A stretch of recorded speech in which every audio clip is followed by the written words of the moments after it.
Hello and welcome to the show. Before we begin, a warning. Today is going to be an out and about recording, so expect to hear people talking in the background and to hear cars driving by and the usual sorts of interruptions that we're used to whenever I'm out on the road. So today we're going to be looking at the question, should you be giving away free samples during the sales process or during the interview process? There are some industries where they there's some industries where that part where you sit with clients and you're trying to figure out what it is that they want, what it is that they need, they call that the interview process. There are other industries where they call that the client consultation process. Because my first academic background was in law. So at that stage, it's called the client consultation process. And I think for wedding photographers in America, I think they call that the pre-consultation or something like that. So bottom line is that stage is called different things depending on which country you're at, what industry you're in. But bottom line is all industries seem to have this process in the sales process. And the question that we're going to ask is, during the interview process, during the consultation, during the pre-consult, during the whatever it is that you call it, should we be giving away free samples during this stage of the relationship with the clients, with the potential clients, because we haven't sealed the deal with them yet?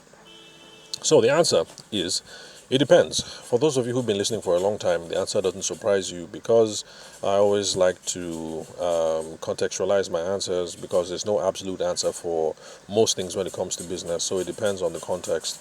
What are you trying to achieve? Who are you talking to? What's the industry? What's the product? What's the naira amount? What's the worth of the thing in question? So all these variables come into play. But the contextual things that we're going to be looking at in this case are these. Number one, it depends on whether this person is qualified to receive things from you. And when we say qualified, that means that does the person have a want that you've teased out? Does the person have a need that your product can fulfill? Do you guys have the same expectations around money? And is there a sense of urgency? Is this person willing to take action either now or at some reasonably determined point in the future? Now, the example that I keep giving over and over again, but I'm going to give one more time so that you guys can see what it is I'm talking about, is in the case of wedding photographers. If you're speaking to a bride who wants wedding photography, she needs wedding photography, she thinks you're the best in town, and she's from a wealthy family, so they can afford to pay two times over. But there's no sense of urgency. The guy just proposed, the families haven't met, we're not sure about the wedding date. They think they might want to relocate to Canada in another 2 or 3 months. What else? She wants to write the bar exams first before they do before they go for the engagement or the introduction or the wedding or whatever. There are all these ifs and buts and maybes around it. In this case, there's no urgency, and so she is not a qualified person to be having sales conversations with. You might want to keep her in the loop so that you can build relationships, nurture relationships and things like that, so that when she's ready, you can take the conversation further. But at this stage, even though there's a want, there's a need, and they have all the money in the world, there's no urgency. And so in this case, you do not have a serious prospect that you're having a conversation with. So if you're not a wedding photographer, let's say you are, let me see, a cake person or a food person. Yeah, cake or food, yes. Because folks like that, some of them, at least in Abuja anyway, have as part of the process a part where you can do some sample tastings and things like that. So at this stage, if you're giving her sample tastings of your cake or sample tastings of your jollof rice or pounded yam or whatever it is, you're just giving her a nice meal. She might like it, she might not, but it's not going to do anything to move the needle forward one way or another in this case. Because even though there's a want, there's a need, and they can afford, there's no sense of urgency, so they're not going to take any action anytime soon. Because even though the guy has proposed, she wants to finish her law exams first. The guy thinks they should relocate. She doesn't want to relocate. The families haven't met. There are still too many things that are up in the air. And so in this case, if you're giving samples, you're on your own, because nothing might come out from it, at least not yet. So dealing with a person at this stage, you're better off just trying to see, how do I keep them in a loop? How do I build a relationship with them? Those sorts of things. So that's the first variable. Is this person qualified to receive things from you? And whether they're qualified or not is going to depend on whether they have a want, whether they have a need, whether they can afford what you have. You guys have the same expectations around money, other key items of delivery, and if there is a sense of urgency. The reason why I'm stressing the urgency thing is because A lot of us in Nigeria, we seem to get the whole want, need, and the money part, and that's what we go after, but we forget the urgency thing. If there's no urgency, there's no business. And then number two, do they have a problem worth solving, or are they merely curious? That's the second variable. Because until you have had an in-depth conversation with them where you discover what the problem is, or what their goals are, or what the vision that they're working towards, then the chances that you might close the business deal are slim. Because if the person thinks that there's no problem worth solving, it doesn't matter how cheap you are or how much talking you're going to do, you're not going to get the person to seal the deal. The example that I gave a long time ago was of an expat couple, expat as in expatriate. So an expatriate couple in Abuja, they were getting married, and it was going to be a nice, fancy dinner, Ankara themed, and it would have been a beautiful wedding to photograph because they are Caucasians. I saw some of the Ankara designs, and it just would have been nice having foreigners in an Ankara themed wedding. But the thing is, they were a New York couple. I don't know if they've gone back to the USA. They were a New York couple. The family is not here, and as far as they were concerned, yes, they were getting married, but it wasn't that much of a big deal. They were just going to have some friends over, so they didn't have a problem worth solving because, as far as they were concerned, for this thing, mobile phone photographs are going to be just fine. No, I didn't believe the bride. She was the one I was in touch with. I kept her contact details. She was also talking to my videography guy, Shagun, at the time. Shagun is a little more, what will I say, swift when it comes to this stage of the sales process. So he dismisses people a whole lot earlier than I do. But I still kept in touch. Anyway, and it turns out that the wedding came and went. And yes, they did have mobile phone photos. And the mobile phone photos were, of course, less than average, like you would expect. And I thought it was such a pity because it would have been a wonderful wedding to have professional photographs of. But the thing is, for her and her husband, they didn't think they had a problem worth solving. So it doesn't matter how much conversations that you're having with these sorts of people, like my video guy Shagun figured out, and he let them go pretty quickly. He didn't waste any time with them, but I did. Yeah, you're having conversations with these people.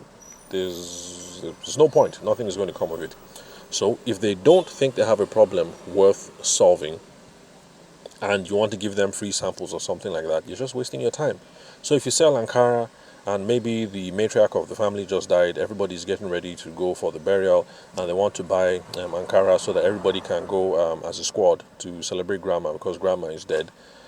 If they come from that kind of family where Ashoebi is not really their thing, Ashoebi is, what will I say? It's like a Yoruba custom. Yoruba people are a tribe here in Nigeria. Is that the western part of Nigeria, and then some of our neighboring countries like Benin Republic. So they have this thing about celebrations, and they're really showy and really flashy. And so whenever they can, they like to dress uniformly. They like to slay as a squad, if I can put it that way, around celebrations. So burials, that's where the person is advanced in age. If the person is advanced in age, like if a 90-year-old person dies in Nigeria, yes, it's a tragedy, but it's also a celebration of life because, hey, they made it to 90, they made it to 93. It's a big thing. So if the children are all successful, then it's considered, yes, we're sad, but we're also going home to celebrate. So I know that for those of you who are Americans or from the UK listening, that might sound a little morbid, but just take it as it is. That's just some aspects of Nigerian culture, or rather, should I say, cultures of the different tribes in Nigeria. Yeah, let me qualify. Yeah. So where was I? Okay, so you sell Ankara, you sell fabrics. They want to go home and slay, but the thing is, they're not really an Ashoebi family. They don't usually roll as a squad, and they don't usually do that whole uniform thing. In this case, yes, they have a problem, yes, they have a need, but they don't think they have a need that is worth solving.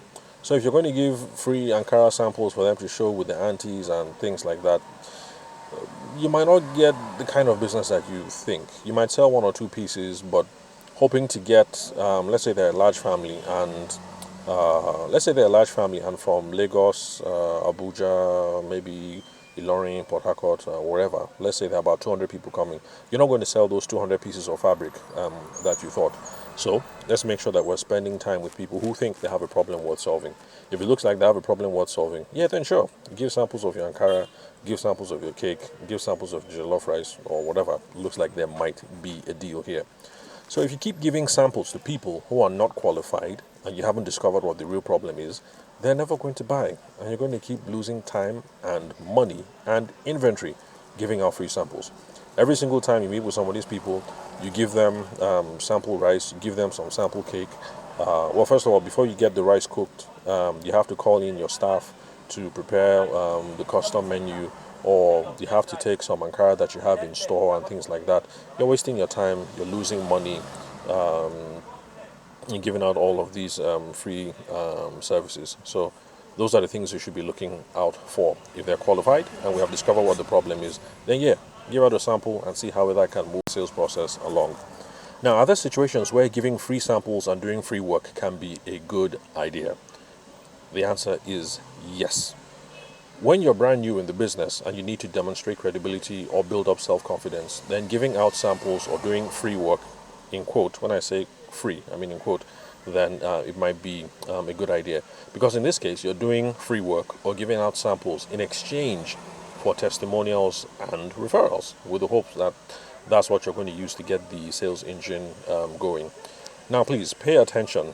This is not a recommendation of mine. I'm not saying that you guys should go out and give out samples and do your work for free as a way of drumming up business.